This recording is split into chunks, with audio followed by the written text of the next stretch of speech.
Hello friends, welcome to only mathematics centre. Friends, आज के इस वीडियो में मैं आप लोगों को एक बहुत ही इंपॉर्टेंट क्वेश्चन को बताऊंगा। तो देखिए, क्वेश्चन क्या है, सिद्ध करें कि रूट दो एक अपरिमेय संख्या है। यानी यहाँ मैंने देखिए कि रूट दो को लिया है, ठीक है। यानी रूट दो के जगह पे आप लोग से रूट तीन पूछा सकता है, रूट पाँच भी पूछा सकता है, रूट सात भी पूछा जाता है, ठीक है।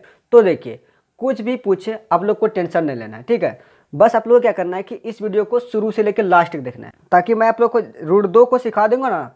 यानी रूट दो को आप प्रूव करना सीख जाते हैं तो उसके बाद फिर अगर रूट तीन दे दिया जाए आप लोग को, अरे फिर रूट पाँच दे दिया जाए, रूट सात दे दिया जाए, कुछ भी दे दिया जाए, आप जस्ट इसी प्रोसेस से उसको भी प्रूव कर सकते हैं, ठीक है।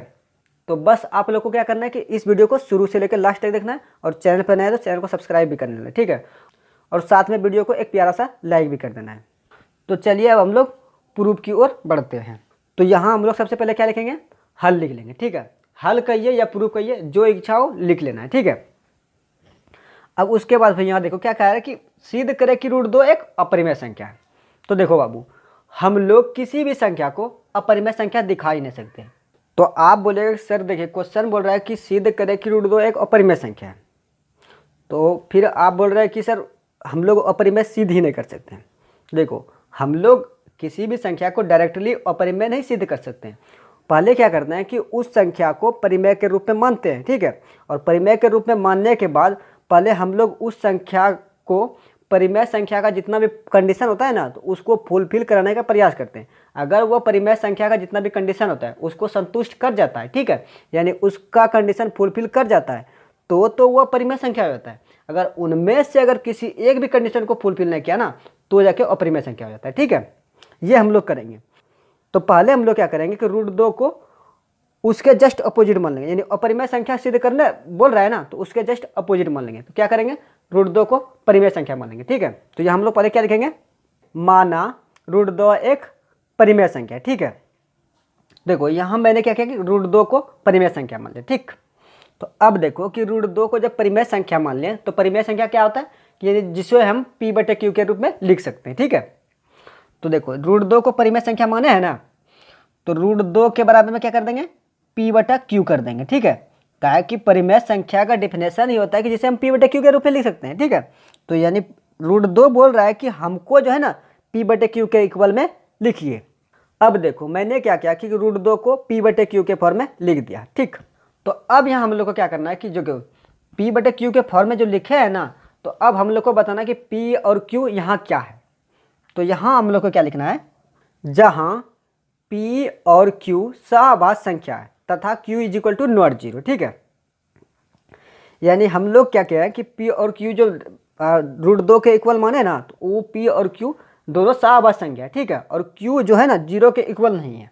तो अब आप लोग के माइंड में आता होगा कि सर P और Q जो सहवास संख्या है, तो सहवास संख्या आखिर क्या होता है। देखो, सहवास संख्या क्या होता है कि वैसी संख्या जिसका उभयनिष्ठ गुणनखंड एक हो और एक के अतिरिक्त कोई भी उभयनिष्ठ गुणनखंड ना हो, ठीक है। यानी जो है ना, एक के अतिरिक्त कोई भी उभयनिष्ठ गुणनखंड ना हो, ठीक है, उसे सहवास संख्या कहते हैं, ठीक है। तो अब आप लोग बोलिएगा कि सर सहवास संख्या तो समझ में आ गया, लेकिन यहाँ जो लिखे हैं कि Q is equal to not zero है, तो फिर ये क्यों लिखें। तो देखिए, Q is equal to not zero लिखने का मतलब यह है कि यहाँ जो Q यानी बटे के फॉर्म में Q है ना, तो Q जीरो के बराबर नहीं होगा। जीरो के अलावा कुछ भी हो सकता है लेकिन जीरो नहीं होगा। अब फिर आप लोग के माइंड में आता है सर Q जीरो क्यों नहीं हो सकता है। देखो बाबू, अगर Q जीरो हो जाएगा ना, तो ये देखो कि पूरा हम लोग है ना इसको डिफाइन ही नहीं कर पाएंगे, यानी इस चीज़ को पहले डिफाइन ही नहीं कर पाएंगे। तो देखो, जब इसको ही डिफाइन नहीं कर पाएंगे तो हम लोग को दिखाना है कि रूट दो को अपरिमेय संख्या, तो हम लोग यहीं फंस जाएंगे। तो रूट दो को अपरिमेय संख्या कैसे फिर दिखाएंगे, तो इसीलिए यहाँ Q जो है ना जीरो के बराबर नहीं है, ठीक। तो आई होप अब आप लोग को यह चीज़ समझ में आ गया होगा, ठीक है। तो चलिए अब हम लोग आगे की ओर बढ़ते हैं। तो देखिए, अब आगे आप लोगों को क्या करना है कि दोनों तरफ वर्ग कर देना है, ठीक है। तो यहाँ क्या लिखना है, दोनों तरफ वर्ग करने पर, ठीक है। तो चलिए हम लोग दोनों तरफ वर्ग कर देते हैं। तो इधर देखिए, लेफ्ट साइड में क्या है, रूट दो है, तो रूट दो का वर्ग कर देंगे। और राइट साइड में क्या है, P बटा Q है, ठीक है। तो P बटा Q का वर्ग कर देंगे, ठीक है। तो देखिए यहाँ क्या है, रूट दो का वर्ग, ठीक है, यानी यहाँ रूट है और यहाँ स्क्वायर है, तो स्क्वायर रूट कैंसिल हो जाएगा, ठीक है। तो यहाँ फिर क्या आ जाएगा, इधर दो बच जाएगा और इधर क्या हो जाएगा p का स्क्वायर बटा q का स्क्वायर जाएगा। ठीक है, अब यहाँ देखिए इसके नीचे न कुछ है तो एक है, क्योंकि हर एक संख्या के गुना और भाग में एक रहता है, ये तो आप लोग जानते ही हैं। अब यहाँ देखिए यहाँ क्या करना है कि क्रॉस मल्टीप्लिकेशन कर देना है। तो देखिए जब क्रॉस मल्टीप्लिकेशन कीजिएगा तो क्या आ जाएगा p स्क्वायर बराबर 2q स्क्वायर जाएगा। ठीक है, अब यहाँ देखिए ये 2 जो है ना 2 को बराबर के इधर ले आना। ठीक है, तो यहाँ क्या आ जाएगा p स्क्वायर बटा 2 बराबर q स्क्वायर जाएगा, क्योंकि 2 देखिए इधर गुना में है, जब बराबर के इधर आएगा तो किस में चला जाएगा भाग में। ठीक है, अब यहाँ देखिए कि p स्क्वायर को जो है ना 2 डिवाइड कर रहा है, यानी p स्क्वायर 2 से विभाजित है तो p भी 2 से विभाजित होगा। ठीक है, तो देखिए यहाँ क्या लिखना है, जहाँ p स्क्वायर 2 से विभाजित है तथा p भी 2 से विभाजित है। ठीक है, ये लिखने के बाद इसको क्या करना है कि समीकरण 1 मान लेना है। ठीक है, तो देखिए हम लोग एक समीकरण निकाल चुके हैं और हम लोग को क्या करना है कि एक समीकरण और निकालना है। ठीक है, तो देखिए अब हम लोग क्या करेंगे p जो है ना, अब p बराबर क्या करेंगे 2m रखेंगे। ठीक है, यानी p बराबर 2m रखने पर। ठीक है, तो देखिए ये हम लोग क्या किया कि p बराबर 2m रख दिए। ठीक है, तो देखिए मेन बात यही होता है, यानी आप लोग को यहीं पे ध्यान देना है, क्योंकि देखिए यहाँ जो है ना हम लोग √2 को एक अपरिमेय संख्या दिखा रहे हैं। ठीक है, तो इसीलिए यहाँ मैंने जो है ना p बराबर 2m रखा। ठीक है, अगर वही हम लोग √3 को अपरिमेय संख्या दिखा रहे होते तो इस जगह हम लोग क्या करते कि p बराबर 3m रखते। ठीक है, तो जो भी संख्या को आप अपरिमेय संख्या दिखाइएगा तो जस्ट उसी संख्या को इस जगह p बराबर में रखना है। ठीक है, तो अब यहाँ आगे देखिए आगे क्या करना है कि समीकरण 1 में p का मान रखना है। ठीक है, तो यहाँ हम लोग को क्या लिखना है कि समीकरण 1 में p का मान रखने पर। ठीक है, तो समीकरण 1 हम लोग के पास में क्या है p स्क्वायर बटा 2 बराबर q स्क्वायर। ठीक है, यही ना हम लोग समीकरण 1 माने हैं, तो यहाँ समीकरण 1 लिख दिए। अब देखो p के प्लेस पे कितना रखना है 2m रखना है। ठीक है, तो चलिए हम लोग p के प्लेस पे 2m रख देते हैं। तो यहाँ देखो p के प्लेस पे 2m रख देंगे। अब जबकि यहाँ देखो p स्क्वायर है तो यहाँ क्या करेंगे 2m का स्क्वायर कर देंगे। ठीक है, अब बटे में क्या है 2 है, अब बराबर का q स्क्वायर है तो q स्क्वायर कर दिए। ठीक, अब यहाँ आगे देखिए 2m का जब स्क्वायर कीजिएगा कितना जाएगा 4m स्क्वायर, अब बटा 2 बराबर q हो जाएगा। ठीक है, यानी q स्क्वायर जाएगा।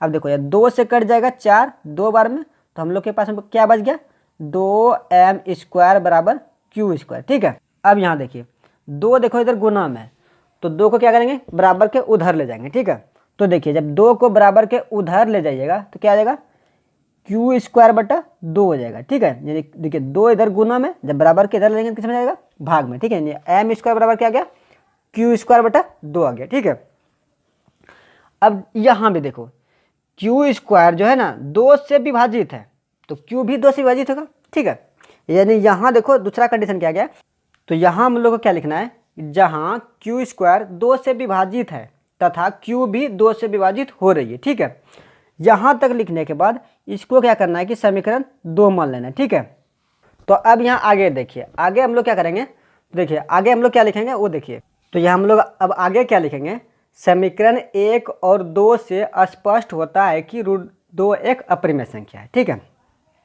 तो अब यहाँ आप लोग बोलिएगा कि सर ये आप डायरेक्ट कैसे लिख दिए, तो देखिए तो शुरू में मैंने आप लोगों को क्या बोला था कि जहाँ p और q सवाभाज्य संख्या है, और सवाभाज्य संख्या मैंने क्या बताया था कि जिसका उभयनिष्ठ गुणनखंड 1 हो और 1 के अतिरिक्त कोई दूसरा उभयनिष्ठ गुणनखंड ना हो। जबकि देखो यहाँ उभयनिष्ठ गुणनखंड 1 से अधिक आ गया, इसीलिए जो है ना ये जो है ना √2 परिमेय संख्या का कंडीशन को फुलफिल नहीं किया। तो जब परिमेय संख्या के कंडीशन को फुलफिल नहीं किया तो इसीलिए यहाँ हमने डायरेक्ट लिख दिया कि √2 एक अपरिमेय संख्या है। ठीक है, तो आई होप अब आप लोग को √2 एक अपरिमेय संख्या प्रूव करना आ गया होगा। तो अब आप लोग को इससे रिलेटेड जितने भी संख्या को अपरिमेय संख्या दिखाना रहेगा तो जस्ट आप लोग को यही प्रोसेस अपनाना है और इसी प्रोसेस से उन सब संख्या को अपरिमेय संख्या दिखाना है। ठीक है, तो चलिए अगर ये वीडियो आपको पसंद आया तो इस वीडियो को लाइक करें और साथ में ऐसे ही वीडियो पाने के लिए चैनल को सब्सक्राइब भी कर लें।